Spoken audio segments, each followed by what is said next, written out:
Alors la dernière fois, j'avais terminé, je crois, en vous parlant d'un point de désaccord majeur qu'il y a entre Leibniz et Clarke, qui s'exprime en tant que partisan de Newton. Donc il s'agit fondamentalement d'un désaccord entre Leibniz et Newton, qu'on pourrait qualifier de désaccord concernant le genre de souverain ou de monarque qu'est au juste Dieu. Il y a deux façons de se le représenter. Il y a la façon de Newton qui consiste à le percevoir comme quelqu'un qui prend le plus grand, qui prend en permanence le plus grand soin de sa création, qui l'observe avec attention, de façon à repérer la moindre déviation, le moindre désaccord par rapport au programme qu'il lui a assigné au départ, si on peut s'exprimer de cette façon.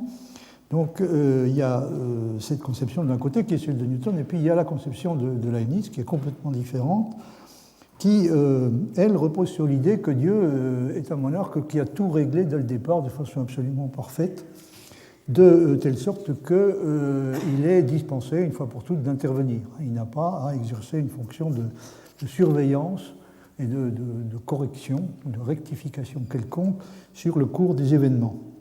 Alors c'est ce qui est exprimé dans... le désaccord est exprimé notamment dans l'objection faite par Clarke, qui est citée à la fin du passage de Coiré que vous avez sous les yeux. Donc Clarke proteste violemment et demande à Leibniz pourquoi il paraît si zélé à bannir Dieu du gouvernement actuel du monde, du gouvernement réel et permanent du monde, pourquoi il paraît si zélé à bannir Dieu donc de ce gouvernement et à soutenir que sa providence ne consiste que dans un simple concours, comme on l'appelle, par lequel toutes les créatures ne font que ce qu'elles feraient d'elles-mêmes par un simple mécanisme, ce qui est assez exactement la conception que défend Leibniz. Par conséquent, alors j'en viens donc à la quatrième question que je voulais aborder et que j'avais intitulée, pour des raisons que vous comprenez sans peine, le Dieu de Leibniz peut-il avoir encore quelque chose à faire dans le gouvernement du monde? Qu'est-ce qu'il a encore à faire dans le gouvernement du monde? Et bien sûr, à l'arrière-plan, il y a la question de savoir si un Dieu du genre de celui que Leibniz se représente peut tout à fait correspondre, est susceptible de correspondre réellement au Dieu chrétien. Leibniz n'a pas de doute là-dessus, mais ce n'est pas forcément, évidemment, l'avis des gens qui prennent connaissance de sa doctrine. Alors, aux yeux de Leibniz, j'ai cité de nombreux passages qui vont dans ce sens, il n'y a rien qui dépasse les limites de l'explication mécanique dans l'idée d'un système qui a été pourvu au départ de toutes les propriétés et de toutes les composantes nécessaires pour fonctionner de façon complètement autonome et être capable d'exercer sur lui-même la fonction d'autosurveillance et d'autocorrection requise. Et il s'agit d'un système qui est soumis à des règles, mais il est soumis à des règles telles que ce sont des règles qui ne sont jamais transgressées, puisqu'il n'y a pas besoin que soit exercée de l'extérieur une intervention quelconque, une intervention destinée à corriger les écarts possibles par rapport au programme qui lui a été imposé. Donc, un tel système aux yeux de Leibniz est parfaitement possible, un système qui est soumis à des règles qui ne transgressent jamais, parce que dans l'hypothèse où il pourrait commencer à les transgresser, il y a un processus d'autocorrection qui va intervenir. Quand on parle de dispositifs de cette sorte, dont le comportement reste explicable de façon purement mécanique, il faut comprendre en principe le mot mécanique dans un sens qui est tout à fait littéral et qui n'a absolument rien de mystérieux. Leibniz dit par exemple ceci, tout est tellement réglé et lié que ces machines de la nature, donc c'est toujours des machines de la nature, ces machines de la nature qui ne manquent point, qui ne commettent pas d'erreur, qui ne sont jamais prises de défaillance, qui ignorent l'erreur et la défaillance. Donc ces machines de la nature qui ne manquent point, qu'on compare à des vaisseaux qui iraient au port d'eux-mêmes, malgré tous les détours et toutes les tempêtes, ces machines de la nature ne sauraient être jugées plus étranges qu'une fusée qui coule le long d'une corde ou qu'une liqueur qui coule dans un canal. Donc, comme vous voyez, il s'agit réellement d'un mode de fonctionnement qui peut être qualifié au sens le plus strict et le plus banal du terme de mécanique. Donc c'est toujours tiré des réponses de Leibniz aux objections formulées par Bell. Alors, en d'autres termes, on peut dire que Leibniz ne se contente pas de restituer à la téléologie la respectabilité que des philosophes comme Descartes et Spinoza avaient cherché à lui enlever. C'est effectivement une des choses les plus évidentes dans ce qu'il cherche à faire, c'est-à-dire restituer une certaine respectabilité, une certaine dignité philosophique et scientifique à la téléologie, mais en outre, Leibniz se soutient que le degré auquel le mécanisme pur est capable de produire des effets qui ressemblent à s'y méprendre à ceux de la finalité, ce degré est probablement beaucoup plus élevé que nous ne nous l'imaginons. Là où Bell voit une impossibilité intrinsèque, Leibniz répond qu'en réalité, aucune impossibilité de cette sorte n'a jamais été établie et que le vrai problème est plutôt que sur ce point, nous manquons encore sérieusement de connaissances et peut-être plus encore d'imagination. Autrement dit, nous n'avons pas d'idée réelle, d'idée adéquate de ce dont est capable un dispositif qui reste jusqu'au bout purement mécanique. Et il y a tout lieu de supposer, estime Leibniz, que ce que nous sommes capables de faire en petit et de façon très limitée avec les automates artificiels que nous construisons, Dieu a été capable, dans une mesure encore beaucoup plus grande, de le faire avec les automates naturels qu'il a créés et avec la création dans son ensemble. C'est ce qui autorise à se représenter tout état donné d'une substance et tout état du monde dans son ensemble, pris à un moment donné comme orienté d'une certaine façon vers l'état suivant et commandé en quelque sorte par lui, à peu près comme s'il constituait une étape dans ce que nous appellerions, en risquant un anachronisme, la réalisation d'un programme qu'ils exécutent. Vous voyez, par exemple, sur ce passage, il faut savoir que toute substance simple enveloppe l'univers par ses perceptions confuses ou sentiments et que la suite de ces perceptions est réglée par la nature particulière de cette substance, donc elle dépend intégralement de sa nature, mais donc elle est réglée par la nature particulière de cette substance, mais d'une manière qui exprime toujours toute la nature universelle et toute perception présente tend à une perception nouvelle, comme tout mouvement qu'elle représente tend à un autre mouvement. Donc de la même façon que dans le corps et dans les corps en général, tout mouvement tend à un autre mouvement, dans l'âme, toute perception présente tend à une perception nouvelle. Ce qui est vrai des automates matériels l'est par conséquent pour Leibniz tout autant des automates spirituels que constituent les âmes. Alors je vous avais dit quelque chose, je crois, d'un dispositif qu'on appelle le spiral réglant, qui a été inventé en 1675 par Huygens et qui semble avoir joué un rôle déterminant dans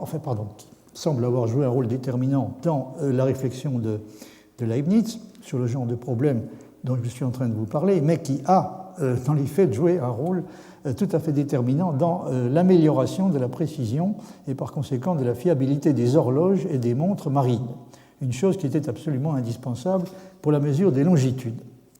Et je vous avais dit, je crois qu'une cinquantaine d'années seulement après la mort de Leibniz, je rappelle qu'il est mort en 1716, donc une cinquantaine d'années seulement après sa mort, les résultats auxquels les constructeurs d'horloges étaient parvenus dans ce domaine étaient déjà tout à fait impressionnants.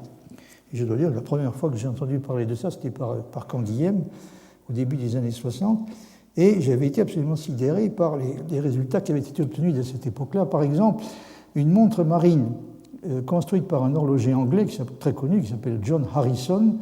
Donc une montre marine construite par lui a été testée au cours d'un voyage de 117 jours à la Jamaïque, un voyage qui a été effectué en 1761-1762, et la montre en question a pris en tout et pour tout un retard de 54 secondes et demie seulement, donc un peu moins d'une minute, au cours d'un voyage de 117 jours.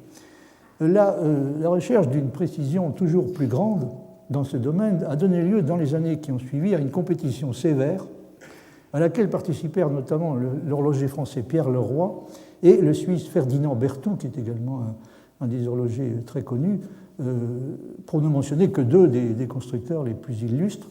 Et évidemment, cette compétition a permis d'améliorer encore de façon significative les performances réalisées.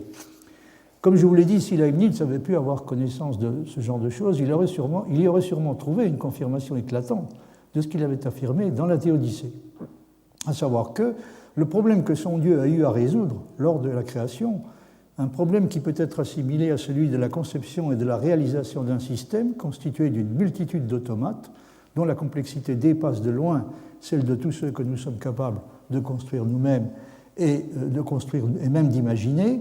Donc un système d'automates dont les mouvements ont dû être au départ calculés et harmonisés entre eux d'une façon qui rend superflue toute intervention ultérieure. Donc ce problème de la construction d'un système d'automates de cette sorte pouvait parfaitement, c'est ce que soutient Leibniz, être résolu par des principes et selon des méthodes qui n'obligent pas à sortir du domaine de la mécanique.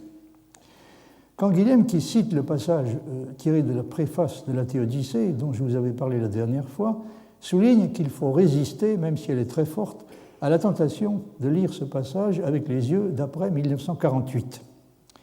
La raison pour laquelle il mentionne cette date est évidemment que 1948 est l'année de la publication du livre fameux de Norbert Wiener, Cybernetics, et celle de l'introduction du terme cybernétique pour désigner ce que l'auteur appelle, c'est une citation donc de Wiener, le domaine entier de la théorie du contrôle et de la communication, que ce soit dans la machine ou dans l'animal. C'est la caractérisation que Wiener donne de ce qu'il décide d'appeler la cybernétique.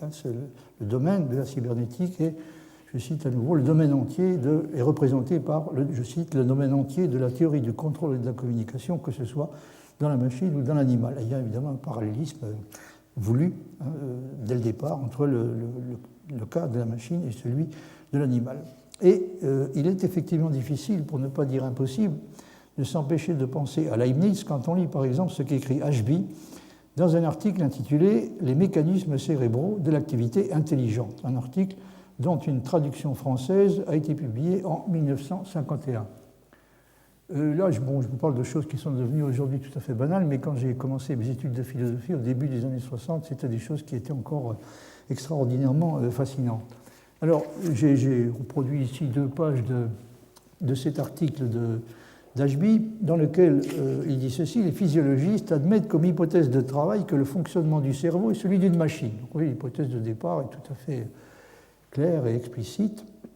Les physiologistes admettent comme une hypothèse de travail que le fonctionnement du cerveau est celui d'une machine. Ils sont parvenus à faire la lumière sur la nature des mécanismes qui régissent un grand nombre des réactions les plus simples et les plus primitives, mais il leur a été plus difficile de découvrir la nature des mécanismes dont dépendent les processus supérieurs, entre guillemets, car la substance en est plus complexe et les concepts sont plus subtils.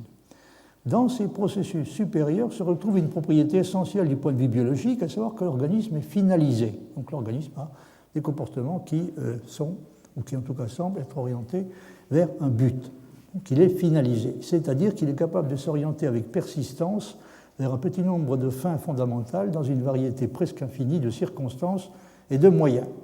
En dépit des nombreuses découvertes qui, au cours du siècle dernier, ont fait la lumière sur la physiologie de l'activité nerveuse, on n'a pas pu expliquer cette dernière propriété.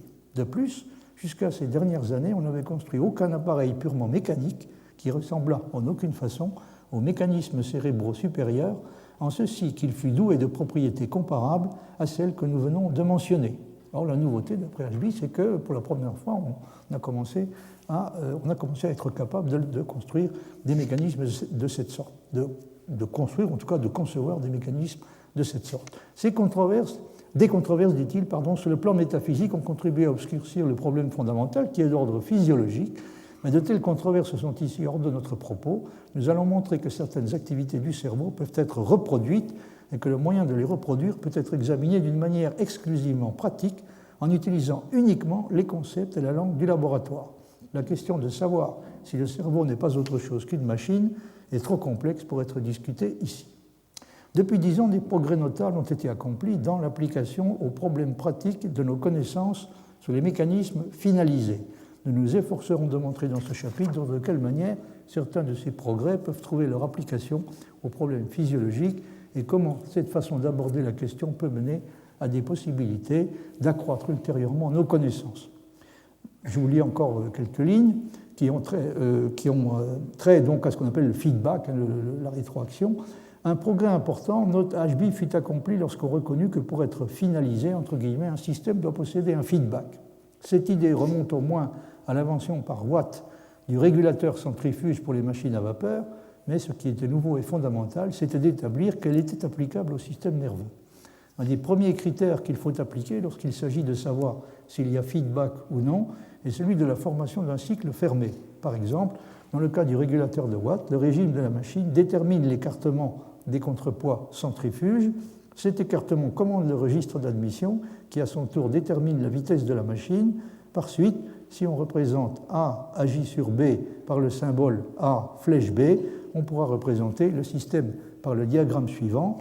Le régime de la machine donc agit sur la position du régulateur centrifuge, laquelle agit sur la position du registre, laquelle agit sur la vitesse d'admission de la vapeur, laquelle agit à nouveau sur le régime de la machine, etc. Alors, il est clair, dit Ashby, qu'un tel système, par l'intermédiaire du circuit illustré ci-dessus, renferme un feedback. Or, ajoute-t-il, l'existence dans le système nerveux de circuits à feedback a été soulignée en particulier par Lorente Deno.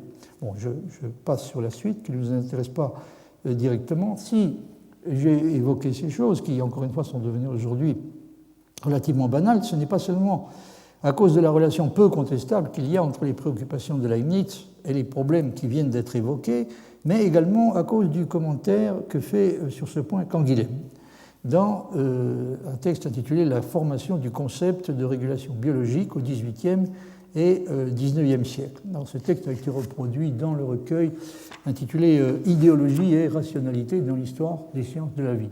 Alors j'ai reproduit 2 pages qui nous intéressent d'assez près parce qu'il y est question précisément de la controverse entre les newtoniens et les leibniziens sur la question que j'évoquais il y a un instant.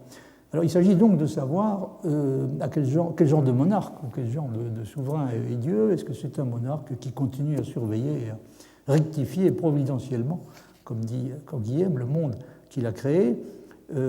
Et d'un point de vue newtonien, ce genre d'intervention ponctuelle est indispensable, sinon le mouvement du monde se ralentirait jusqu'à s'arrêter, pour finir. Ou bien est-ce que le monde que Dieu a créé est un monde du genre de celui de Leibniz, c'est-à-dire un monde qui se conserve immuable, originellement réglé sans résidu, c'est-à-dire réglé de façon parfaite, de telle sorte que non seulement les déviations, s'ils s'en produisaient, seraient rectifiées, mais qu'en toute rigueur, il ne peut même pas s'en produire. Alors, Canguilhem, c'est le 2e paragraphe, donc Canguilhem dit « Cet attachement à l'idée d'un règlement conservatoire est le signe que si Leibniz maintient contre Descartes la validité de la téléologie impliquée dans le concept de règlement de toute chose, il cartésianise dans la mesure où il défend contre Newton une loi de conservation. Mais c'est un autre résistant à la physique newtonienne qui a fourni, sans préméditation, à Leibniz un modèle explicite de la régulation universelle par l'invention, en 1675, du spiral réglant, dispositif qui doit, jusqu'à la fin du siècle, son nom de régulateur, signalé en 1704 dans le Lexicon Technicum de Harris. Chez Descartes, l'horloge est le modèle analogique de l'animal-machine. Après l'invention de Huygens, la montre à régulateur devient modèle d'univers. Donc, chez Descartes, le modèle, c'était l'horloge, et après l'invention de Huygens, c'est la montre à régulateur qui devient le modèle. C'est elle que Leibniz évoque chaque fois qu'il s'irrite et s'insurge contre la théologie naturelle de l'école de Cambridge, de Newton et des Newtoniens, contre les natures plastiques de Cudworth, contre le dieu King or Governor, célébré par Clarke à la fin de sa première réponse. Avant de devenir un mot technique de Watt à Maxwell compris, et l'équivalent de regulator, le terme de governor était déjà présent chez Cudworth, premier terme d'une série qui mérite un rappel, et suit une citation de Cudworth dont je vous avais parlé l'année dernière à propos d'autre chose. Donc, citation de Cudworth tirée d'un ouvrage que Leibniz connaissait, auquel il se réfère, qui s'appelle The True Intellectual System of the Universe, le vrai système intellectuel du monde, dont un ouvrage que Leibniz avait lu. Alors, citation de Cudworth, il a non seulement asserté que Dieu était la cause du mouvement, mais également qu'il était le gouverneur, le régulateur, un methodizer, ça c'est à peu près impossible à traduire, le methodizer, c'est, si vous voulez, c'est le maître qui impose au mouvement un comportement méthodique, c'est-à-dire qui lui impose sa méthode, autrement dit, qui le soumet à des règles systématiques. Donc, il a non seulement asserté que Dieu était la cause du mouvement, mais également qu'il en était le gouverneur, le régulateur, et celui celui qui lui impose des règles systématiques. Le Dieu de Newton n'est pas, comprenez, n'est pas comme celui de Leibniz, l'ajusteur initial d'un mécanisme fiable. Il est pour sa créature un surveillant permanent que son sensorium, l'espace, informe des défaillances que corrige sa providence. Suivent un certain nombre de citations tirées des échanges qui ont lieu entre Leibniz et Clarke. Selon Leibniz, M. Newton et ses sectateurs ont encore une fort plaisante opinion de l'ouvrage de Dieu. Selon eux, Dieu a besoin de remonter de temps en temps sa montre, autrement elle cesserait d'agir. Ça, c'est ce que Leibniz considère comme tout à fait scandaleux. Cette idée de Dieu ne lui convient pas du tout. Il n'a pas eu assez de vues, donc Dieu n'a pas eu assez de vues pour en faire un mouvement perpétuel. Cette machine de Dieu est même si imparfaite selon eux qu'il est obligé de la décrasser de temps en temps par un concours extraordinaire et même de la raccommoder comme un horloger et son ouvrage. Donc le voilà rabaissé en quelque sorte au rang de réparateur de montres, ce qui, aux yeux de Leibniz, est tout à fait scandaleux. Alors c'est tiré du premier écrit contre Clarke. Si dans ce texte la considération de la perpétuité semble l'emporter sur celle de la régularité, effectivement ce qui semble être important, si vous voulez, c'est l'idée d'un mouvement qui est capable de continuer indéfiniment sans qu'il soit nécessaire d'intervenir de temps à autre pour l'entretenir, pour le relancer ou simplement l'entretenir.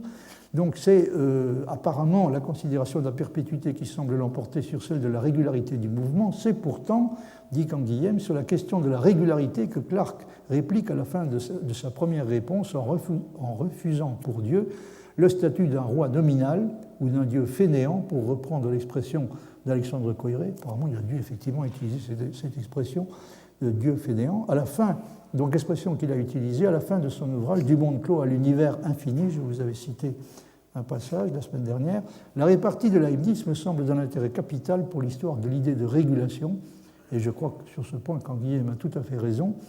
Il répond, donc Leibniz répond, la comparaison d'un roi chez qui tout irait sans qu'il s'en mêlât ne vient point à propos, puisque Dieu conserve toujours les choses et qu'elles ne sauraient subsister sans lui.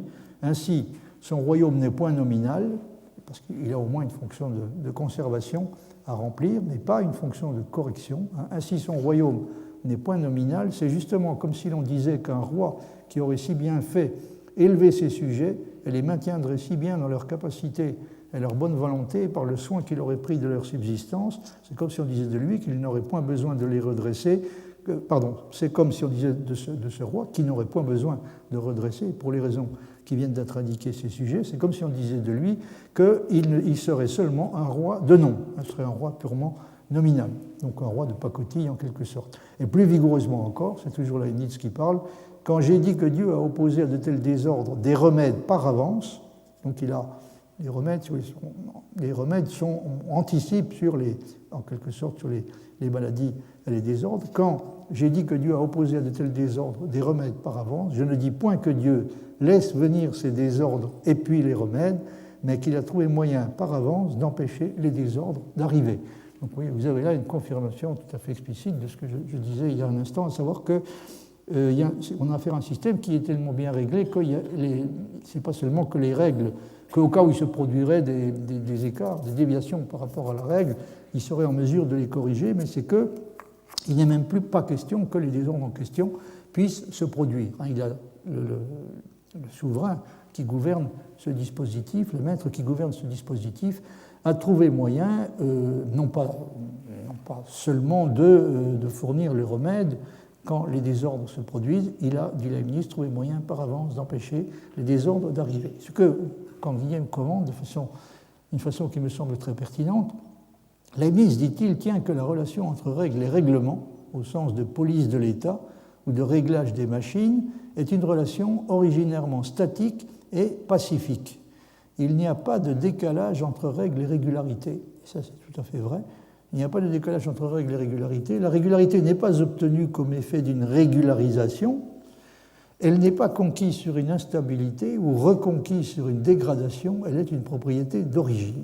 La règle est et reste règle, alors même que, faute d'être sollicitée, sa fonction régulatrice reste latente. Autrement dit, on ne peut pas compter sur l'existence de déviations ou d'écarts ou de l'existence de déviation par rapport à la règle pour s'apercevoir qu'il y a des règles, puisqu'il n'y a jamais, se produit jamais de déviation de cette sorte. La règle est en action, elle est tellement en action que il n'y a pas de violation concevable de la règle. Donc ce n'est pas, si vous voulez, les écarts par rapport à la règle, qui, encore une fois, qui permettent de s'assurer du fait qu'il y a des règles qui sont en action. Puisque les règles en question non seulement ne souffrent pas d'exception, mais il n'est même pas pensable qu'il y ait des exceptions de cette sorte. Alors cela paraît, dit Canguilhem, de grande importance pour la suite. Toutes les questions postérieures concernant les régulateurs et les régulations en mécanique, en physiologie, en économie, en politique, n'allaient-elles pas être posées pendant un siècle et demi en termes de conservation et d'équilibre, du fait, je pense qu'il faut lire du fait plutôt que de fait, du fait de l'apparente victoire de l'optimisme leibnizien sur les inquiétudes newtoniennes quant à la permanence de l'ordre cosmique. Bon, je vais arrêter là la citation. Un mot encore à propos du fameux spiral réglant dont parle Canguilhem. Alors, je vous avais montré ce passage donc, qui est tiré d'un ouvrage intitulé Mesures du temps et de l'espace, Horloge et montre. Horloge, montre et instruments anciens. Donc, c'est un livre déjà ancien qui est paru en 1970. Et je crois que je vous avais cité un extrait du texte. Peut-être puis-je ajouter quelque chose à propos de ce qui est dit dans le deuxième paragraphe, où les auteurs disent ceci. Par son invention, Christian Huygens crut avoir découvert le moyen de construire un garde-temps capable de remplacer l'horloge à pendule et d'affronter victorieusement l'agitation de la mer, puisque le fonctionnement de son oscillateur était indépendant de l'attraction terrestre. Comme je l'ai rappelé, donc le spiral réglant a joué un rôle tout à fait déterminant dans l'amélioration de la précision des horloges marines. On reproduit ici contre le dessin de Huygens, qui accompagnait l'annonce de son invention au secrétaire de la Société royale de France, daté du 30 janvier 1675. Dès sa publication, l'invention de Christian Huygens fut contestée par plusieurs horlogers et autres personnes, principalement par le savant anglais, le docteur Robert Hooke. Alors il y a eu effectivement de véritables querelles de chiffonniers à cette époque où il y avait, encore une fois, il y a eu une compétition extrêmement sévère entre les horlogers, qui étaient la plupart étaient des gens tout à fait remarquables, mais évidemment ils tenaient particulièrement à être les premiers dans cette course à l'amélioration de la précision des horloges. Alors, il a été établi par la suite, à propos de cette querelle de priorité, il a été établi par la suite que si l'idée d'appliquer un ressort pour régler le mouvement du balancier avait effectivement été exposée par le docteur Hooke, par le duc de Rohanès et Blaise Pascal, ainsi que par l'abbé de Hautefeuille, aucun de ces inventeurs n'avait, comme Huygens, indiqué la forme spiralée du ressort. Or, cette forme est essentielle puisqu'elle permet au balancier des oscillations de grande amplitude et met le centre de gravité du ressort sur l'axe du balancier. C'est n'avoir rien compris à la valeur de la découverte de Huygens que de prétendre que la forme du ressort est un détail de peu d'importance, puisque dans l'état de la technique au moment de l'invention, cette forme très particulière faisait la valeur de l'invention. C'est aussi la seule forme qui a prévalu jusqu'à aujourd'hui. Donc ceci pour régler cette fameuse querelle de priorité qu'il y a eu effectivement à l'époque, concernant le véritable inventeur donc, de ce dispositif qu'on appelle le spiral réglant. C'est incontestablement Huygens. Alors, il nous faut maintenant revenir à la confrontation entre Leibniz et Spinoza, dont nous nous étions du reste pas tellement éloignés. Si, pour reprendre une expression que Flaubert utilise, et que je me souviens d'avoir entendu utiliser également par Canguilhem, si on a le bon Dieu dans sa poche, je crois que Canguilhem disait aussi si on a le portrait du bon Dieu dans sa poche. En tout cas, on trouve chez Flaubert cette expression, avoir le bon Dieu dans sa poche. Si on a le bon Dieu dans sa poche, et plus précisément, si on a dans sa poche un Dieu comme celui de Leibniz, dont les intentions inspirées et dirigées jusque dans le plus petit détail par le choix du meilleur, si donc on a dans sa poche le portrait d'un Dieu de cette sorte, alors il y a bien des choses qui deviennent effectivement plus faciles à concevoir et à accepter. On peut en particulier accepter l'idée, si vous voulez, qu'un dispositif construit selon ces principes puisse, abandonné à lui-même, puisse continuer à fonctionner parfaitement. Mais si, comme Spinoza, on rejette catégoriquement l'idée d'un Dieu de cette sorte, les choses prennent évidemment une allure bien différente. La nature de Leibniz est comme celle de Spinoza, comparable à une machinerie qui fonctionne de façon complètement autonome et entièrement déterminée. Mais cette nature, celle de Leibniz, c'est une machinerie qui a eu un concepteur et un constructeur dont elle manifeste la volonté et les intentions. Alors que celle de Spinoza n'en a pas, elle n'a pas de constructeur de cette sorte, elle ne comporte même au départ rien qui soit de la nature d'une intention, d'une finalité ou d'un choix susceptible de rendre compte de ce que l'explication mécaniste pourrait donner l'impression de laisser inexpliqué. Pour Spinoza, une autre explication que celle-là n'est tout simplement pas possible et pas non plus nécessaire. Et c'est ce qui amène Leibniz à conclure que chez lui, la nécessité ne comporte aucune dimension morale et se réduit entièrement à la nécessité brute ou aveugle. Vous voyez ce passage où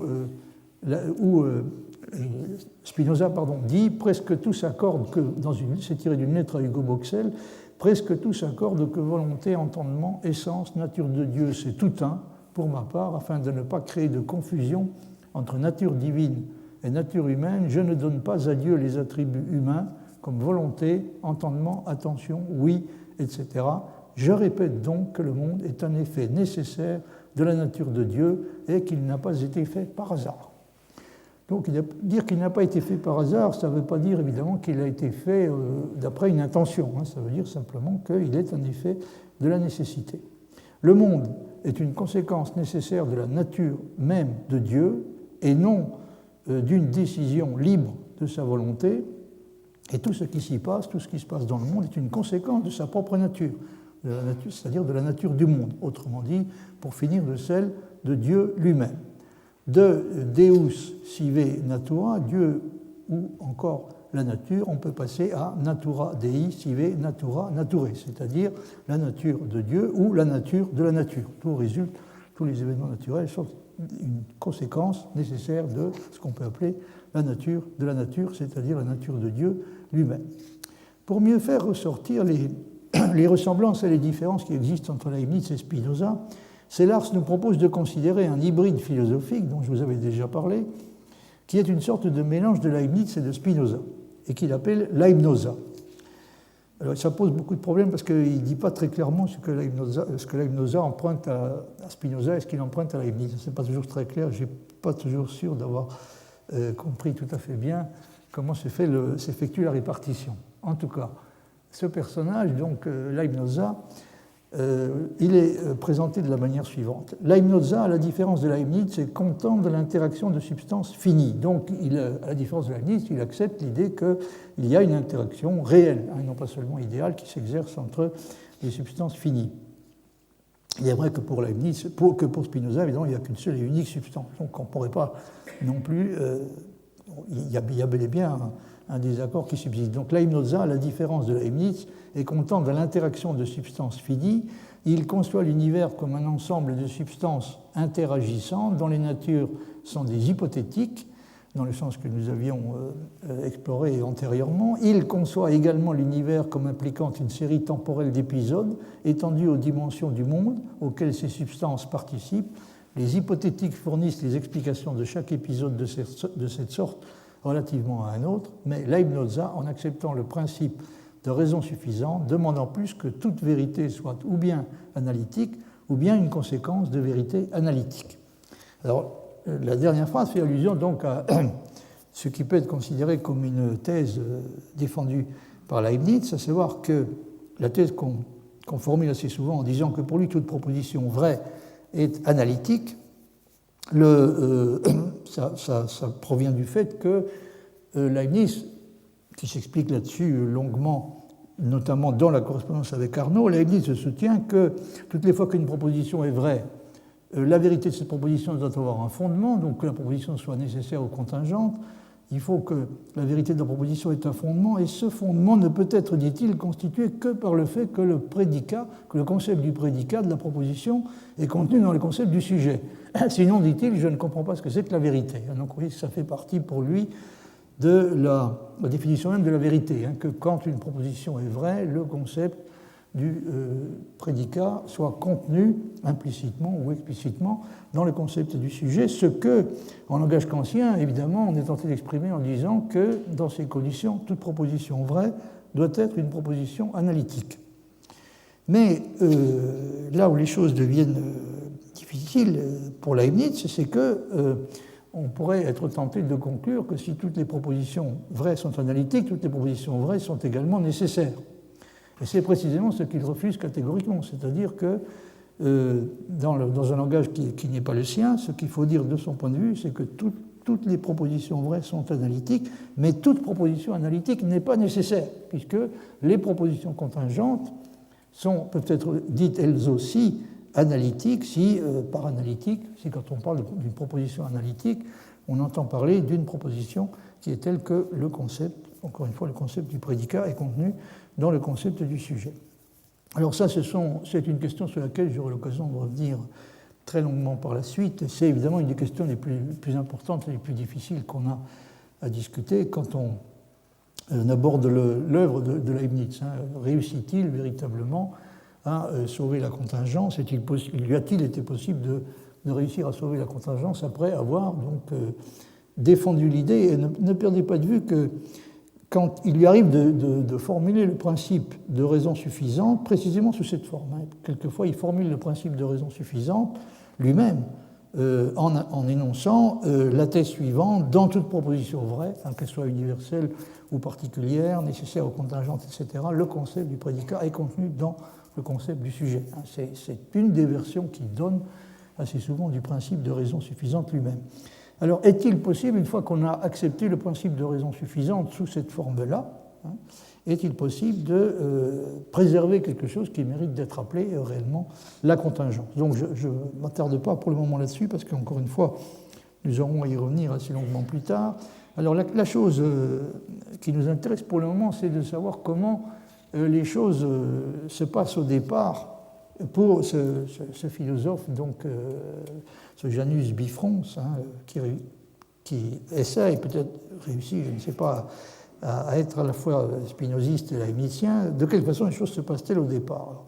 Alors vous avez sous les yeux un passage où Sellars s'explique là-dessus. Leibnoza, dit-il, en tant que bon chrétien, donc là il est plutôt leibnizien que spinoziste, c'est sûr, Leibnoza, en tant que bon chrétien, croit que le monde des substances finies et interagissantes a été créé par Dieu, et cela signifie que Dieu choisit de créer ce monde plutôt que n'importe quel autre monde possible qu'il aurait pu créer à sa place. Cela signifie également que ce choix est dans un sens pertinent, libre, donc ça évidemment ce n'est pas du tout spinoziste, le monde est le résultat d'un acte de création librement décidé par Dieu. Cette liberté, toutefois, doit être compatible avec l'idée qu'il y a un argument inhéré, valide, avec une prémisse logiquement nécessaire qui prouve l'existence de ce monde. Donc l'existence du monde est le résultat d'un acte libre, mais elle est en même temps, en un certain sens, logiquement nécessaire. Et là, évidemment, Leibniz se rapproche considérablement, à son corps défendant, certes, de Spinoza. Une combinaison impossible. Alors, est-ce que cette combinaison n'est pas impossible?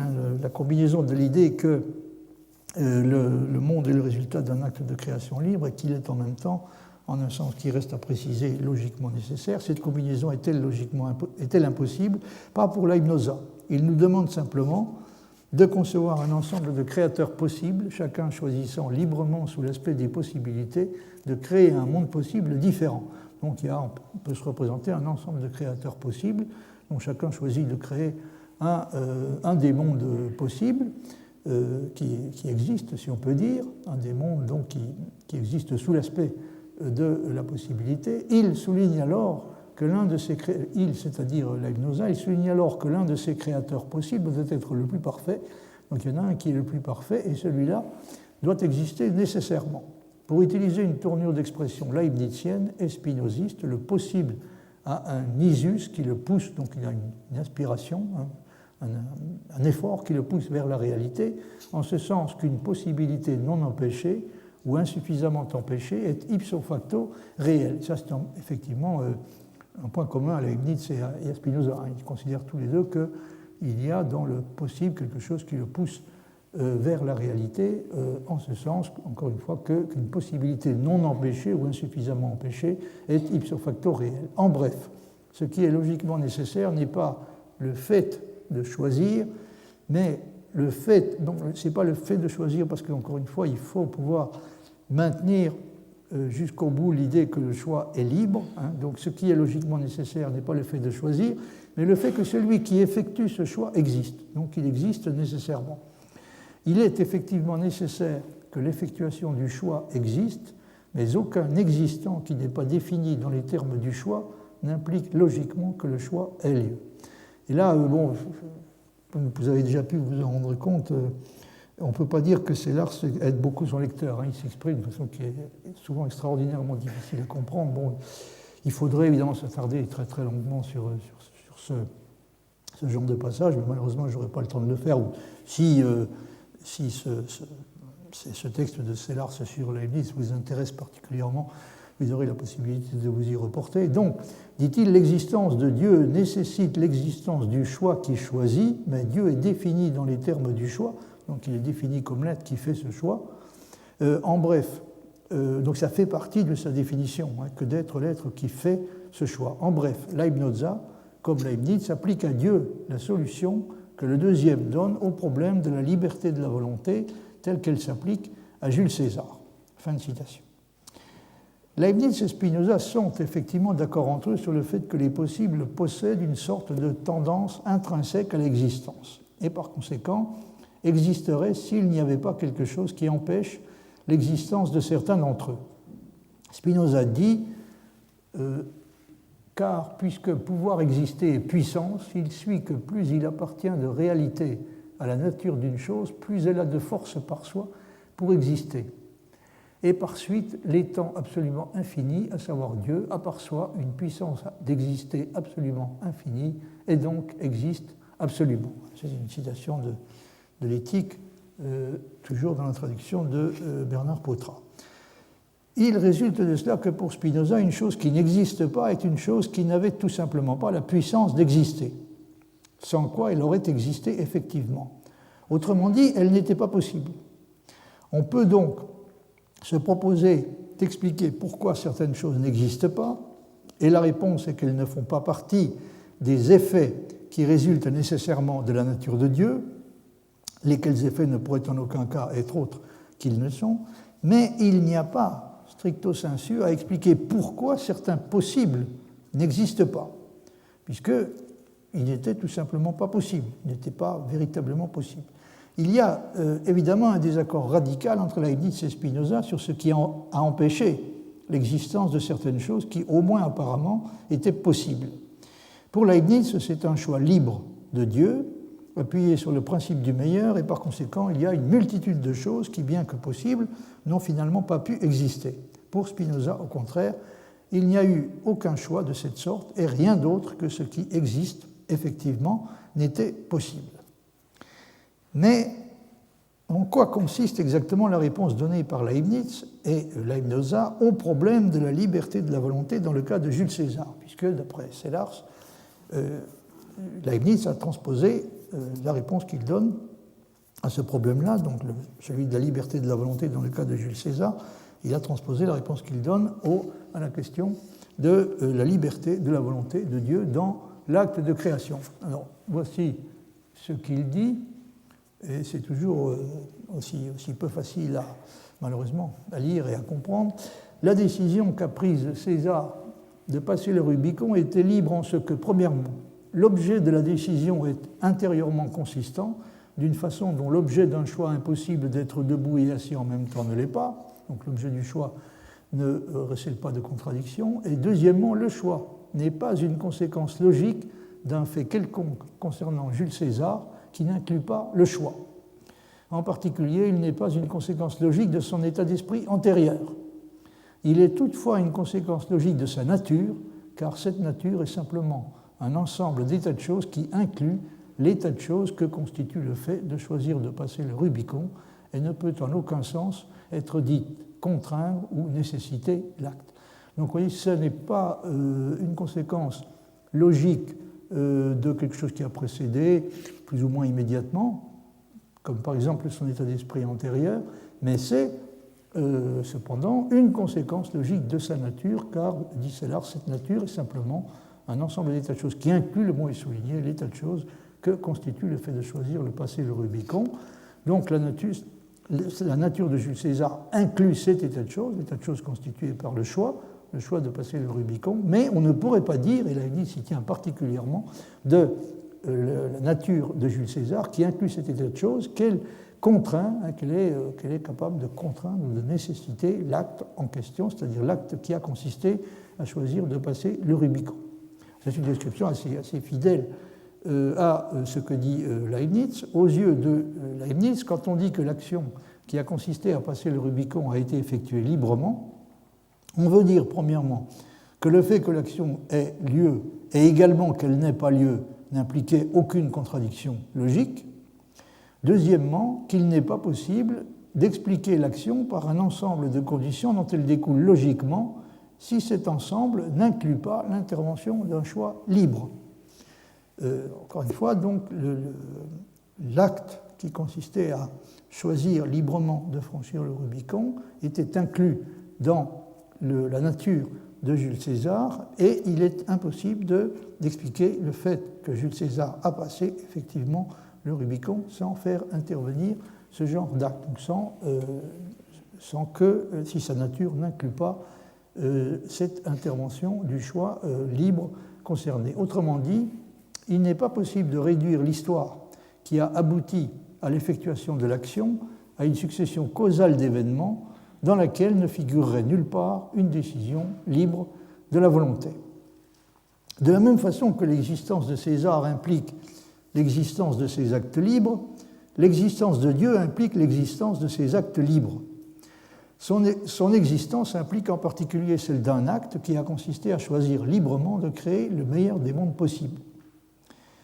Ça, c'est une chose évidemment qui est inclue dans sa, comme dit Sellars, dans sa nature et même dans sa définition. Dieu, c'est l'être qui devait effectuer ce choix. J'étais sur le point de dire devait nécessairement, mais comme on aura l'occasion d'y revenir, c'est justement là que se situe la difficulté essentielle. Il faut que le choix reste libre en dépit du fait qu'il s'agit d'un choix que Dieu ne pouvait pas effectuer. Parce qu'il arrive à Leibniz de dire qu'il aurait pu faire un choix différent, par exemple créer un monde moins bon, ou ne pas créer de monde du tout, mais il ne pouvait pas le vouloir. Il aurait pu le faire, mais il ne pouvait pas le vouloir. Alors la différence entre le cas de Jules César et celui de Dieu, et il y en a évidemment une qui est importante, elle est que César existe en vertu d'un choix fait par Dieu, alors que dans la façon dont Sellars se décrit les choses, Dieu existe en tant que le plus parfait d'un ensemble de créateurs possibles. De cet élément particulier de l'ensemble de tous les créateurs possibles, Leibniz soutient que l'on peut démontrer qu'il lui suffit d'être possible pour exister. Donc de ce créateur-là, on peut démontrer qu'il existe nécessairement. Et puisque Dieu, en tant que le créateur du meilleur des mondes possibles, existe d'une façon qui est logiquement nécessaire, le monde créé, qui est le meilleur de tous ceux qui auraient pu l'être, de tous ceux qui auraient pu être créés, ce monde créé existe lui aussi d'une façon qui est, ou en tout cas qui semble, logiquement nécessaire. C'est du moins ce que l'on peut dire du point de vue de Leibniz.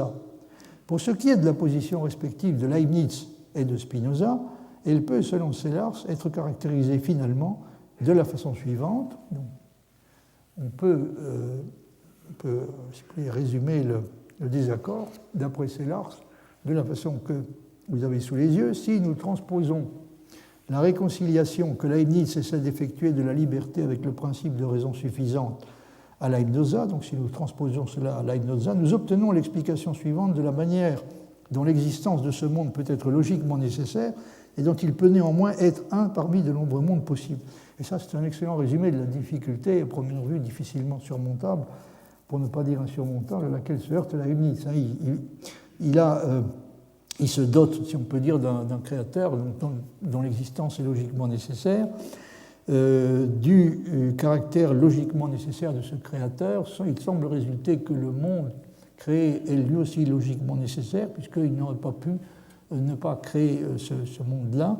Donc il faut arriver à soutenir simultanément que l'existence du monde est logiquement nécessaire et néanmoins qu'il s'agit seulement d'un monde possible parmi d'autres. C'est bien en tout cas ce que Leibniz souhaiterait pouvoir dire. Donc, car d'après Leibniz, ce monde existe nécessairement parce que le Dieu possible qui le choisit librement, subspecie possibilitatis, existe nécessairement. Donc, le Dieu qui le choisit existe, le Dieu qui le choisit, même s'il le choisit librement. Donc, ce Dieu existe nécessairement. Donc, il semble que l'existence de ce monde, qui encore une fois est le résultat d'un choix libre, devienne aussi du même coup nécessaire, puisque ça fait partie de la définition de Dieu qui choisisse de créer ce monde, et Dieu est l'être qui est parmi Dieu tel qu'il est conçu par le Leibniz. Donc c'est celui de c'est le meilleur de tous les créateurs possibles, et l'existence appartient nécessairement à ce genre de créateur-là. Le meilleur de tous les créateurs possibles existe nécessairement. Selon cette perspective, dit Sellars, nous pouvons voir que la différence importante entre Leibniz et Spinoza n'est pas que Spinoza pense que le fait que César passe le Rubicon est une conséquence nécessaire de l'être possible, alors que Leibniz ne le pense pas, parce que d'après Sellars, il le pense lui aussi. La différence est plutôt que Leibniz pense que la relation de l'être possible au passage du Rubicon est de la forme le Dieu possible qui choisit librement de créer la substance possible qui choisit, c'est-à-dire Jules César, le Dieu possible qui choisit librement de créer la substance possible qui choisit librement de passer le Rubicon, existe nécessairement. Voilà en quoi donc consiste, d'après Sellars, la différence. Une direction de pensée qui est à la base de la thèse de Leibniz, selon laquelle la nature d'une substance individuelle contient aussi bien les faits épisodiques que les faits hypothétiques la concernant. Donc, cette direction de pensée provient, d'après Sellars, de son adhésion au principe de raison suffisante. Mais l'argument que l'on peut développer à partir de cela est néanmoins encore incomplet, car même s'il est entendu que les épisodes doivent avoir une raison suffisante et que cette raison suffisante n'implique pas l'existence réelle d'autres substances, on pourrait toujours soutenir que même si les faits hypothétiques et les faits épisodiques sont fondés pareillement, mais évidemment pas de façon indépendante dans la première cause, cela ne nous oblige pas à considérer les faits épisodiques comme des éléments inclus dans la nature de la substance. Donc on retombe à nouveau sur ce problème. Qu'est-ce qui a pu contraindre Leibniz à décider d'inclure dans l'idée, dans le concept de la nature d'une substance individuelle, non pas seulement les faits hypothétiques, mais également les faits épisodiques. Alors on pourrait continuer à identifier la nature de la substance individuelle avec les faits hypothétiques, tout en admettant que les épisodes et les faits hypothétiques sont fondés tous les deux dans l'être nécessaire. Mais ce n'est pas ce que fait Leibniz. Et la raison pour laquelle il ne le fait pas suggère Sellars, réside en partie dans le fait qu'il ne fait pas la distinction contemporaine entre les propriétés causales, représentées par des propositions hypothétiques générales, c'est-à-dire des propositions du type si telle ou telle chose a lieu, alors telle ou telle autre chose en résulte comme conséquence. Donc la question est, est-ce que Leibniz fait la distinction que nous faisons couramment entre, est-ce qu'il l'a fait comme nous, c'est la distinction entre les propriétés causales représentées par des propositions hypothétiques générales et les propriétés occurrentes, qui sont représentées par des propositions catégoriques qui engendrent à partir des premières d'autres propositions catégoriques. Des propositions catégoriques qui engendrent à partir des propositions hypothétiques dont nous parlons d'autres propositions catégoriques. Alors la vérité sur cette question, dit Sellars, la vérité sur cette question est que Leibniz, alors c'est un passage qui est également horriblement difficile, mais qui suggère quelque chose de tout à fait intéressant, comme vous allez le voir. La vérité sur cette question est que Leibniz, comme la plupart de ses prédécesseurs et un bon nombre de ses successeurs, interprète les propriétés causales sur le modèle de désir, de plan, d'engagement personnel. Par conséquent, alors que nous, soulignés, pourrions être enclins à interpréter l'assertion « Jones a un désir fort d'aller à New York » en termes de faits conditionnels concernant Jones, en effet, nous pourrions être enclins à interpréter cette assertion sous cette forme-là. Par exemple, Jones a un désir fort d'aller à New York, on pourrait interpréter ça comme signifiant si quelqu'un lui offre un billet, il va immédiatement y aller, ou si la grève des trains qui a lieu en ce moment s'arrête, il va sauter dans le premier train, etc. Donc nous avons une certaine propension assez compréhensible a interprété une proposition de cette sorte, hein, Jones a un désir fort d'aller à New York, en termes de faits conditionnels concernant Jones, de faits du genre de ceux que je viens de mentionner. Mais on pourrait en mentionner évidemment une multitude d'autres. Donc, alors que nous avons tendance à interpréter l'assertion de cette manière-là, Leibniz pense à un désir fort comme à une série d'épisodes qui continuent et tente à se développer en une action d'aller à New York et qui continuera à se développer si elle n'est pas empêchée. De ce fait, pour être plus précis, il tente à penser au fait que S2 deviendrait psi si S1 devait devenir phi, comme à une question consistant pour S2 dans le fait d'avoir le plan de devenir psi si S1 devait devenir phi. Car devenir phi est réalitaire, faire quelque chose, et avoir le plan de faire A si B, avoir le plan de faire A si B, bien que le plan soit hypothétique quant à son caractère, est lui-même un fait catégorique concernant S2. Alors la conséquence qui résulte de cela, c'est qu'on peut, selon Sellars, dire que tous les faits fondamentaux concernant la substance sont finalement des faits épisodiques. Vous voyez ce passage. Effectivement, dans ces conditions, tous les faits fondamentaux concernant la substance sont des faits épisodiques, et par conséquent, la notion de la nature d'une substance comme étant la proposition hypothétique ayant la nature d'une loi qui fournirait une explication de chaque épisode relativement à un autre épisode, cette proposition donc est remplacée en dernière analyse par la notion de la nature d'une chose comme étant ce qui explique logiquement chaque épisode singulier. Donc il n'y a que ça qui soit finalement à expliquer, et c'est effectivement expliqué par le concept de la nature de la substance au sens que lui donne Leibniz. Et bien entendu, la seule façon dont la nature peut faire cela est en dupliquant d'une certaine façon la série d'épisodes qu'elle doit expliquer. Donc elle doit déjà les contenir. Considérée de cette manière, la nature de la substance pourrait être caractérisée comme une sorte de plan de vie ou d'activité permanent, les deux choses n'étant pas fondamentalement différentes, puisque la nature de la substance, Leibniz le dit et le répète, la nature de la substance est d'agir. Non seulement, dit-il, les créatures libres, mais encore toutes les autres substances et natures composées de substances sont actives. C'est un passage donc tiré de la Théodicée. La nature de la substance apparaît ainsi finalement comme n'étant en quelque sorte rien d'autre que la loi de développement qui permet de comprendre la suite d'épisodes qui constituent son existence temporelle, de la comprendre comme étant la réalisation progressive d'un plan d'action. Et pour qu'elle permette de déduire, si déduire veut dire déduire logiquement, chacun des épisodes concernés, il faut évidemment qu'elle les contienne déjà tous en un certain sens. Le texte de Sellars comporte une discussion très remarquable, donc il faut que je vous dise encore quelques mots, sur le problème de la compatibilité du possibilisme, si on appelle de ce nom la thèse selon laquelle il y a des possibles qui ne se réalisent pas, donc la compatibilité du possibilisme avec le déterminisme. C'est un point qui est évidemment crucial pour Leibniz, puisque si l'on devait admettre que rien d'autre que ce qui arrive effectivement ne pourrait jamais arriver, il faudrait renoncer à l'espoir d'échapper au nécessitarisme et de réussir à sauver la liberté. La discussion intervient dans le contexte d'une interrogation sur la question de savoir si l'on peut ou non parler de substances simplement possibles, autrement dit de substances qui pourraient être, mais ne le sont pas. Comme le remarque Sellars, la réponse de Leibniz à cette question est suffisamment claire. Il n'a certainement aucun penchant particulier pour les possibles purs, ou les purs possibles, c'est-à-dire pour les choses qui sont simplement possibles et rien de plus, même s'il est vrai que, comme il l'explique à Arnaud, si on voulait rejeter absolument les purs possibles, on détruirait la contingence, car si rien n'est possible que ce que Dieu a créé effectivement, ce que Dieu a créé serait nécessaire en cas que Dieu ait résolu de créer quelque chose.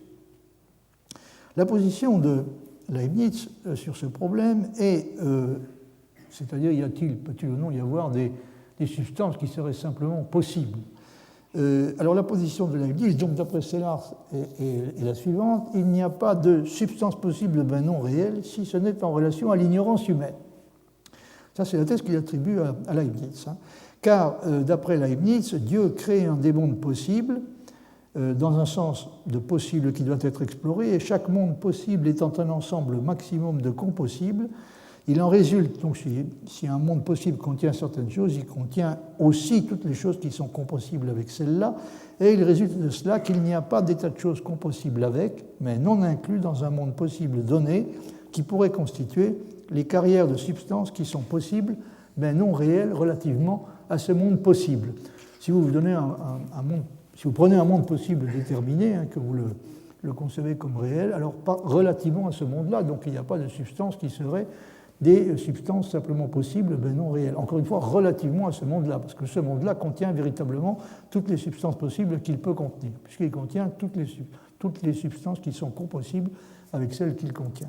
En conséquence, quel que soit le monde possible qui est le monde réel, cela pourrait être uniquement en relation à des éléments de preuve, je traduis maladroitement comme toujours de mon anglais evidence, donc cela peut être uniquement en relation à des éléments de preuve incomplets qu'un sujet connaissant dans ce monde pourrait être autorisé à dire il est possible qu'il y ait un homme dans le coin à un moment où dans les faits il n'y en a pas. Donc là, on s'oriente vers l'idée, très nettement, vers l'idée que la notion de possible que nous sommes obligés d'utiliser, que nous semblons être obligés d'utiliser, quand nous parlons de possibles qui ne se réalisent pas, donc qui ne se sont pas réalisés, ne sont pas en train de se réaliser, ne se réaliseront jamais.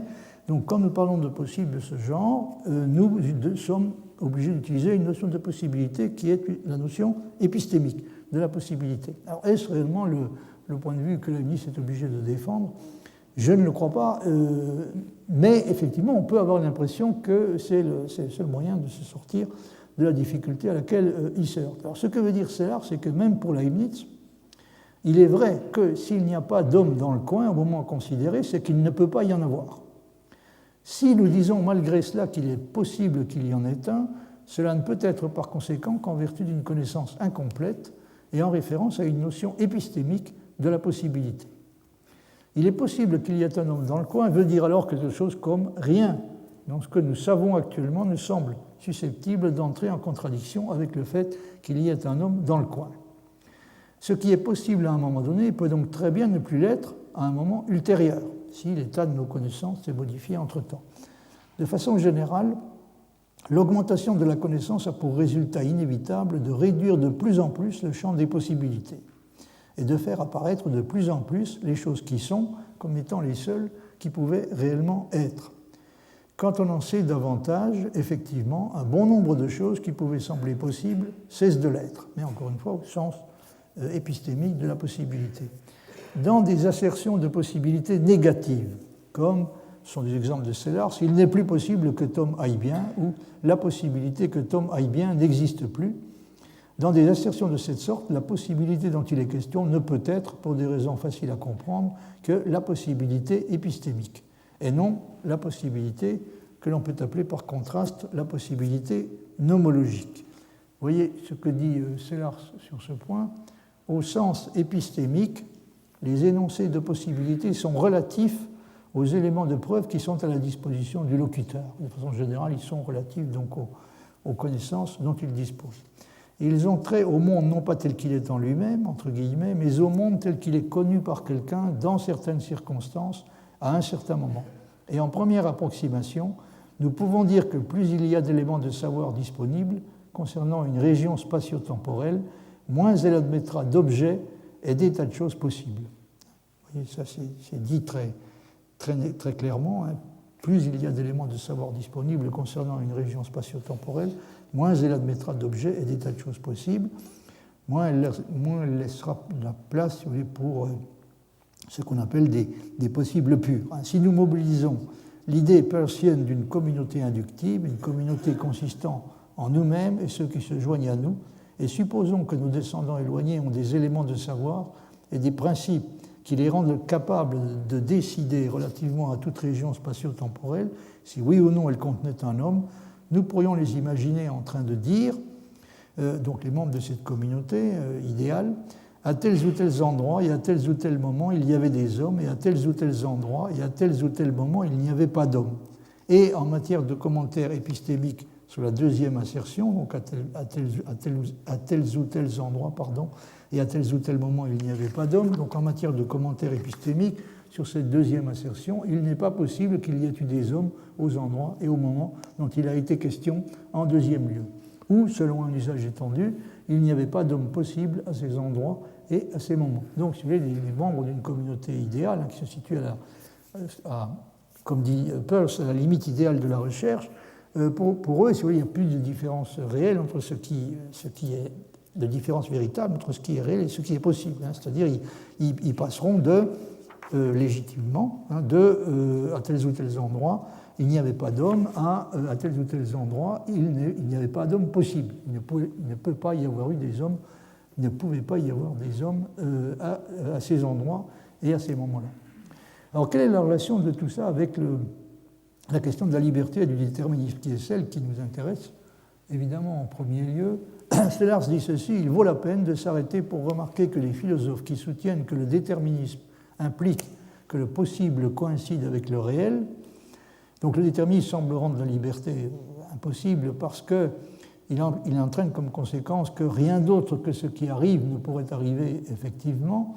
Et Sellars donc fait remarquer que les philosophes qui soutiennent que le déterminisme implique que le possible coïncide avec le réel sont coupables de deux confusions. Premièrement, dit-il, ils télescopent la possibilité épistémique et la possibilité nomologique en un seul et unique concept. Et deuxièmement, ils supposent de façon erronée que du fait qu'il serait vrai pour un démon qui connaît une section transversale et les lois d'un univers laplacien, donc du fait qu'il serait vrai pour lui de dire relativement à un moment quelconque T, il n'est pas possible que l'état de l'objet O au moment T ait été autre que E, donc du fait qu'il serait vrai pour lui de dire cela, mon assertion à moi, qui suis un sujet connaissant non idéal, mon assertion à moi, il est possible que O ne soit pas E à T, doit être fausse. Alors ça serait une erreur parce qu'effectivement, on peut tout à fait concevoir qu'un démon, comme dit Sellars, qui connaît une section transversale et les lois d'un univers laplacien, on peut tout à fait concevoir qu'il dise de façon vraie que, relativement à un certain moment T du temps, il n'est pas possible que l'état de l'objet O au moment T ait été autre que E, et il est possible que simultanément, mon insertion, il est possible que O ne soit pas E à T, mon assertion soit vraie également. Elle peut être, en tout cas, légitime. Parce que, précisément, je ne suis pas un sujet connaissant idéal. Sur la base de l'information dont je dispose, je peux être amené de façon tout à fait légitime à dire qu'il est possible que l'objet O, que l'état de l'objet O ne soit pas E au moment T. Le fait, dit Sellars, que le déterminisme implique qu'un sujet connaissant idéal ne pourrait formuler aucune assertion vraie de la forme P et non P sont tous les deux possibles. Un sujet connaissant idéal, il peut seulement dire P est réel ou non P est réel. Il ne pourra pas dire que P et non P sont tous les deux possibles. Donc le fait que le déterminisme implique qu'un sujet connaissant idéal ne pourrait formuler aucune assertion vraie de la forme P et non P sont tous les deux possibles, dans laquelle le sens épistémique de possible est impliqué, n'entraîne pas qu'il ne peut pas être vrai pour des sujets connaissants imparfaits, comme nous, de dire que P et non P sont tous les deux possibles. Si, parlant en déterministe convaincu, nous, soulignés, disons que, quand nous allons droit au fait, seul ce qui arrive effectivement est réellement possible, cela exprime simplement notre sens de la communauté avec ses membres idéaux de la République des chercheurs, dont le concept est l'idéal régulateur de la vie de la raison. Donc, quand nous disons seul ce qui arrive réellement est réellement possible, était réellement possible, parce que généralement, c'est rétrospectivement que nous exprimons de cette façon, nous avons tendance à penser que seul ce qui est arrivé effectivement était réellement possible, tout au moins si nous sommes des déterministes, bien entendu.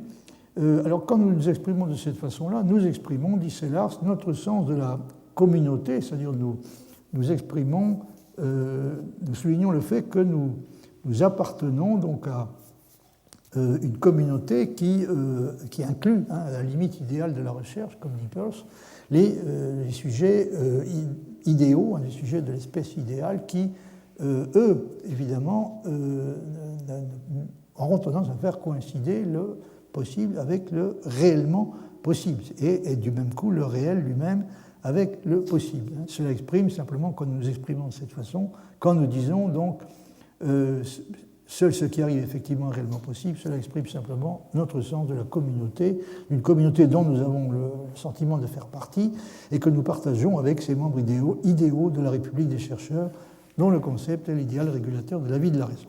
Puisqu'il est apparemment difficile de trouver un déterministe plus convaincu que Leibniz, on ne voit pas très bien comment il pourrait échapper à l'obligation de penser que seul ce qui arrive effectivement est réellement possible, même s'il ne serait pas logiquement contradictoire que quelque chose d'autre arrive. Et toute la difficulté de sa position réside dans cette simple constatation, c'est-à-dire que, je pense que c'est là sa raison de dire que, d'une certaine manière, Leibniz se soutient effectivement que seul ce qui arrive est réellement possible, mais il ne veut à aucun prix être obligé d'admettre que, du même coup, ce qui arrive devient logiquement nécessaire. Il faut par conséquent, au minimum, pouvoir donner un sens à l'idée que ce qui est arrivé, qui en un certain sens était la seule chose qui pouvait arriver, que ce qui est arrivé aurait pu ne pas arriver. Il faut pouvoir donner un sens, au moins un sens à cette supposition. Même si dans les faits, on est obligé de reconnaître que seul ce qui est arrivé était réellement possible. Alors il ne faudrait surtout pas s'imaginer que la seule notion de possibilité qui a un sens et une réalité pour Leibniz, c'est la notion épistémique. Et que la différence entre le possible et le réel ne reflète au fond rien de plus que l'étendue de notre ignorance. Car si on supposait ce genre de choses, il deviendrait pour le moins difficile de distinguer encore la position de Leibniz de celle de Spinoza. Ce que veut dire cela, c'est que nous n'avons qu'une connaissance tout à fait limitée de ce qui est réellement possible, par opposition à ce qui est possible au sens de compatible avec ce que nous avons réussi à savoir jusqu'à présent. Et donc là, nous avons une certaine notion de ce qui est réellement possible qui ne coïncide pas avec la possibilité au sens épistémique, mais comme nous sommes des sujets connaissants tout à fait imparfaits, donc notre connaissance de ce qui est réellement possible est généralement tout à fait limitée, et nous sommes contraints d'utiliser dans une large mesure la possibilité dans un sens qui est seulement le sens épistémique, c'est-à-dire celui de la compatibilité avec ce que nous avons réussi à savoir jusqu'à maintenant. Il ne fait aucun doute que pour Leibniz, le possible a une réalité objective qui n'a rien à voir avec l'ignorance et pas davantage avec l'imagination. Donc le possible leibnizien n'est pas quelque chose qui constitue simplement le reflet de notre ignorance ou qui est simplement le résultat d'une construction ou d'une affabulation de l'imagination. Non seulement, d'après Leibniz, le possible est réel, mais sa réalité, comme celle de tout ce qui est réel, a son fondement dans un être existant. C'est ce que Leibniz explique dans un passage célèbre de la Théodicée, d'où il ressort que ce qu'il appelle le pays des possibles, ou la région des vérités éternelles, est certes tout à fait réel, mais n'en dépend pas moins, pour son existence, d'au moins un entendement, à savoir celui de Dieu. C'est un point qui a été contesté plus tard par Bolzano. Il est de la nature de ce que Bolzano appelle les propositions en soi, les Sätze an sich, donc il est de ce qu'il appelle les propositions en soi et les vérités en soi. Il est de la nature de ces entités-là d'être toujours, dans les faits, pensées au moins par un intellect, à savoir celui de Dieu, mais elles pourraient ne pas l'être sans que cela change quoi que ce soit à ce qu'elles sont. Alors en ce qui concerne la position de Leibniz, vous voyez ce passage bien connu de la Théodicée, le paragraphe 184, où Leibniz dit « Feu M. Jacques Thomasius, célèbre professeur à Leipzig », Thomasius avait été en fait son professeur, « Feu M. Jacques Thomasius, célèbre professeur à Leipzig, n'a pas mal observé dans ses éclaircissements des règles philosophiques de Daniel Stalius, professeur d'Iéna, qu'il n'est pas à propos d'aller tout à fait au-delà de Dieu. Il n'est pas à propos d'aller tout à fait au-delà de Dieu, qu'il ne faut point dire avec quelques scotistes que les vérités éternelles subsisteraient quand il n'y aurait point d'entendement, pas même celui de Dieu. » Donc, ça c'est très, très typique chez Leibniz, il ne faut pas s'autoriser à aller tout à fait au-delà de Dieu, c'est-à-dire à postuler un royaume, un règne d'entités, qui seraient des entités transcendantes complètement par rapport à Dieu et capables d'exister et de persister sans l'intervention de Dieu, sans une intervention quelconque venant de Dieu. Donc il ne faut point dire avec quelques scotistes que les vérités éternelles subsisteraient quand il n'y aurait point d'entendement, pas même celui de Dieu, car c'est à mon avis l'entendement divin qui fait la réalité des vérités éternelles, quoique sa volonté n'y ait un point de part. Donc là, il va très loin, hein. Il dit c'est l'entendement divin qui fait la réalité des vérités éternelles, quoique sa volonté n'y ait un point de part. Donc à la différence de Descartes, Leibniz soutient que la volonté de Dieu n'a rigoureusement aucune prise, hein, sur ce domaine des vérités éternelles. Toute réalité, dit Leibniz, doit être fondée dans quelque chose d'existant. Il est vrai qu'un athée peut être géomètre, mais s'il n'y avait point de Dieu, il n'y aurait point d'objet de la géométrie, et sans Dieu, non seulement il n'y aurait rien d'existant, mais il n'y aurait même rien de possible. Vous voyez, sans Dieu, non seulement il n'y aurait rien d'existant, mais il n'y aurait rien de possible. Cela n'empêche pas pourtant que ceux qui ne voient pas la liaison de toutes choses entre elles et avec Dieu ne puissent entendre certaines sciences, donc ils pourront quand même faire de la géométrie, mais ils n'en connaîtront pas donc la première source qui est en Dieu. Aristote, quoiqu'il ne l'ait guère connu non plus, donc cette première source, n'a pas laissé de dire quelque chose d'approchant et de très bon lorsqu'il a reconnu que les principes des sciences particulières dépendent d'une science supérieure qui en donne la raison, et cette science supérieure doit avoir l'être et par conséquent Dieu, source de l'être pour objet. M. Dreyer de Königsberg a bien remarqué que la vraie métaphysique qu'Aristote cherchait, qu'il appelait ten zetubenen, c'est-à-dire la chose cherchée, hein, son desideratum était la théologie. Fin de citation. Comme nous l'avons vu, si on raisonne de façon leibnizienne, on est obligé d'une certaine façon de se dire, après coup, que rien d'autre que ce qui a été fait ne pouvait réellement être fait, même si c'est un être libre qui l'a fait. Mais ce n'est justement pas du tout dans cette situation que se trouve l'homme qui délibère et qui a le sentiment que des possibilités différentes s'offrent à lui, qu'il doit choisir entre elles et qu'il dépend du choix qu'il fera que l'une ou l'autre se réalise.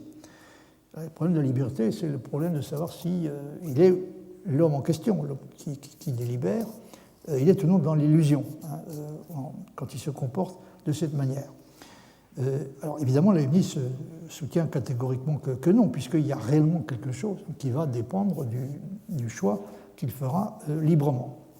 Bien entendu, il se peut que le sujet qui délibère se fasse des illusions sur ce qui lui est réellement possible, ou ne l'est pas. Il se peut qu'il sous-estime ou au contraire surestime la force de sa raison, de sa volonté et de son caractère par rapport à celle de ses désirs, de ses passions et de ses habitudes. Et autrement dit, il faut faire une différence dans ce cas-là également, hein, entre la possibilité comprise de façon épistémique et la possibilité qu'on peut appeler la possibilité réelle. Hein. Nous délibérons en fonction d'une certaine estimation que nous avons de ce qui nous est possible. Par exemple, il y a le fumeur qui croit savoir qu'il pourrait s'arrêter. Hein, il pourrait s'arrêter de fumer. Bon, il peut avoir raison ou tort. Hein. Peut-être le pourrait-il, peut-être sous-estime-t-il sa force de caractère, peut-être la surestime-t-il aussi. C'est très souvent, c'est plutôt la deuxième chose qui a lieu la plupart du temps. Mais vous voyez que nous sommes confrontés de façon tout à fait typique, hein, et tout à fait directe au problème que nous sommes en train de discuter, hein, dans le cas précis. Alors sur ce point, je cite assez souvent ce que dit La Rochefoucauld. Il dit ceci: « Nous n'avons pas assez de force pour suivre toute notre raison. » Alors cela semble suggérer que, conformément à une idée très familière et très répandue, nous avons plus de raison que de force pour faire ce que la raison exige de nous. C'est effectivement quelque chose une situation à laquelle nous sommes confrontés régulièrement. Hein. Notre raison nous dit que nous devrions faire une certaine chose, mais malheureusement, donc, nous n'avons pas assez de force pour suivre notre raison. En l'occurrence, nous n'avons pas assez de force pour faire ce que la raison nous demande. Mais La Rochefoucauld dit également que, c'est la deuxième citation, nous avons plus de force que de volonté, et c'est souvent pour nous excuser à nous-mêmes que nous nous imaginons que les choses sont impossibles. Et là, nous retrouvons tout à fait typiquement notre problème. Hein. C'est-à-dire que nous pouvons très bien sous-estimer ce qui est réellement possible, hein, sur la base d'une information qui, même quand il s'agit de nous, hein, peut-être d'ailleurs encore plus quand il s'agit de nous, sur la base d'une information qui est très, très incomplète et qui peut être tout à fait insuffisante. Donc, nous n'avons qu'une idée très limitée et passablement inexacte de ce qui nous est possible, et de ce qui est possible pour nous et de ce qui ne l'est pas. Et c'est ce qui, d'une certaine façon, rend la délibération tout à fait légitime et importante. Nous pouvons essayer d'améliorer notre connaissance, la connaissance que nous avons de la situation. Donc, dit La Rochefoucauld, nous avons plus de force que de volonté, et c'est souvent pour nous excuser à nous-mêmes que nous nous imaginons que les choses sont impossibles, La combinaison de ces deux assertions semble vouloir dire que nous souffrons à la fois d'un excédent de la raison sur la force, donc nous avons plus de raison que de force, et d'un excédent de la force sur la volonté.